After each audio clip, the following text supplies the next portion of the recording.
그래서 모닝스타도 그와 관련한 거의 비슷한 흐름인 거죠. 여러분 안녕하세요. 네, 반갑습니다. 아침에 찍고 있는데 제가 이거 빨리 찍고 나가야 돼가지고 오늘은 아주 스피드로 말씀드릴게요. 모닝스타가 직접 지수 분야에 본격적으로 뛰어든다. 이게 ESG 효과가 아니냐 이런 이야기입니다. 지난주에 이제 파이낸셜 타임스에 보도가 된 내용인데 모닝스타가 블랙락이나 뱅가드나 모건 스탠리 같이 소수의 거인들이 장악하고 있는 다이렉트 인덱싱, 그러니까 직접 지수 사업에 뛰어든다 라고 이야기를 했습니다. 그래서 이게 어떤 내용일까 하고 쭉 들여다보니 모닝스타가 아직까지 확정은 아니지만 거의 확정인 것 같아요. 이렇게 기사화까지 되는 거 보니까 맞춤형 개인화 지수를 만들어내는 전문 기관인 무어게이트 벤치마크, 이 회사를 인수한다고 합니다. 그러니까 이 회사가 잘하는 거는 뭐냐면 개별 투자자들이 자기가 좋아하는 가치 투자를 좋아하면 가치 투자, 모멘텀 투자를 좋아하면 모멘텀 투자, 아니면 ESG에 직접적으로 인게이지먼트 되는 그런 투자, 이런 것들을 반영을 한 맞춤형 포트폴리오,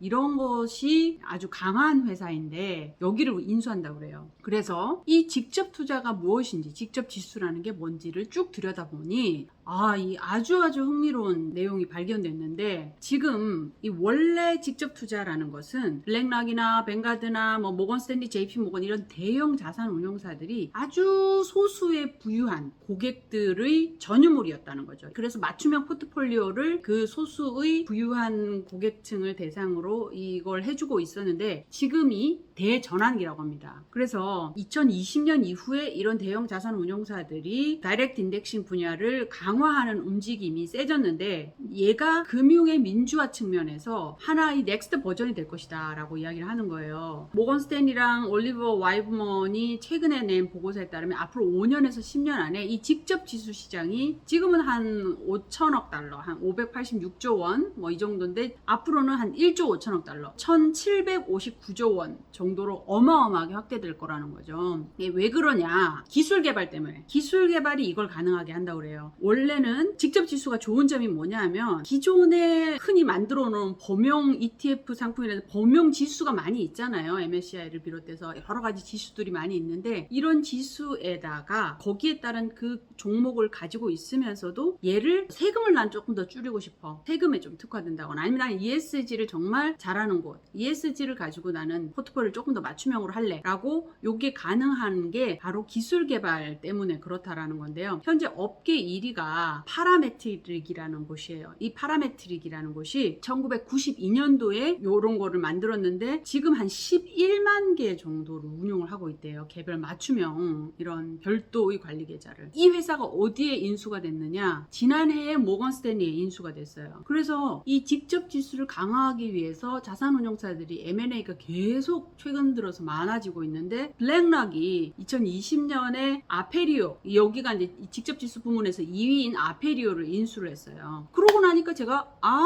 블랙록의 레리 핑크 회장이 2021년 초에, 올 초에 CEO 레터를 딱 보냈는데 요 내용이 있는 거예요. 아페리오 인수와 앞으로는 직접 포트폴리오 맞춤형 시대가 될 것이다 라는 게, 그때 제가 몇 개월 전에 기사를 썼는데 이게 지금 요 기사를 보면서 그게 그 얘기였구나 라는 거를 제가 깨닫게 되었어요. 그래서 블랙록이 이걸 인수하고, 뱅가드는 7월에 Just Invest라는 기업을, 뱅가드 46년 역사상 첫 인수라고 합니다. 그리고 JP 자산운용, JP 모건 자산운용은 6월 달에, 얼마 전이죠 이것도, ESG 매트릭스를 기반으로 포트폴리오를 맞춤형으로 하는 오픈 인베스트, 여기를 인수했고, 블랙록은 또 7월에 한 번 더 했어요. 스파이더룩 어드바이저, 여기 지분을 인수를 했다라는 거예요. 그래서 모닝스타도 그와 관련한 거의 비슷한 흐름인 거죠. 이런 흐름을 촉진하는 두 가지 요인을 이제 외신에서는 밀레니얼 세대들 그리고 ESG의 트렌드, 이게 이제 이런 흐름을 촉진을 한다라고 이야기를 하고 있어요. 유럽의 모닝스타 대표가 될 무어게이트 대표가 하는 말이, ESG를 포함한 되게 다양한 요인들 때문에 앞으로는 완전 엄청나게 대량을 맞춤형이 정말 많이 쏟아지는 대량 맞춤형의 단계, 아니면 정말 초고속으로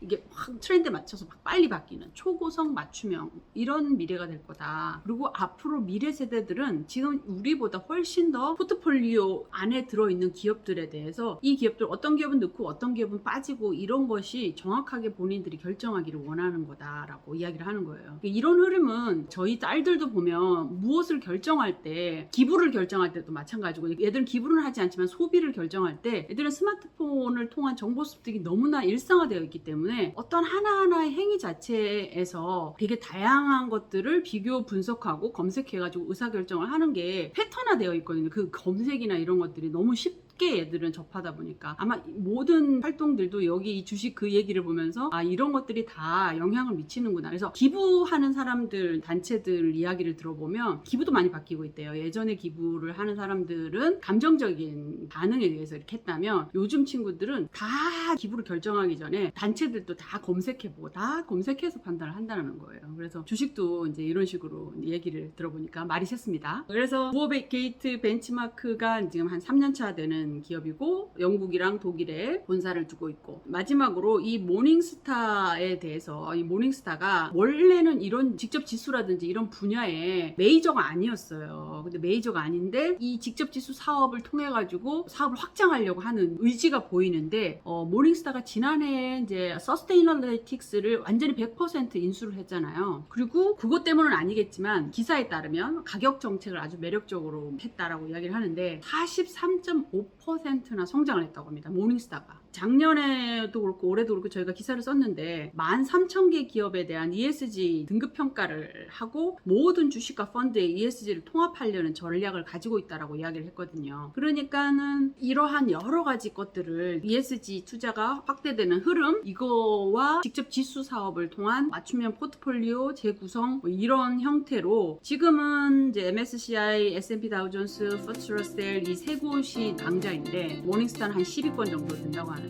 앞으로 뭐 어떻게 될지 지켜봐야 될 것 같습니다. 직접 지수 사업에 대한 새로운 이야기 흥미있어서 들려드렸습니다. 오늘 여기까지 하겠습니다. 감사합니다.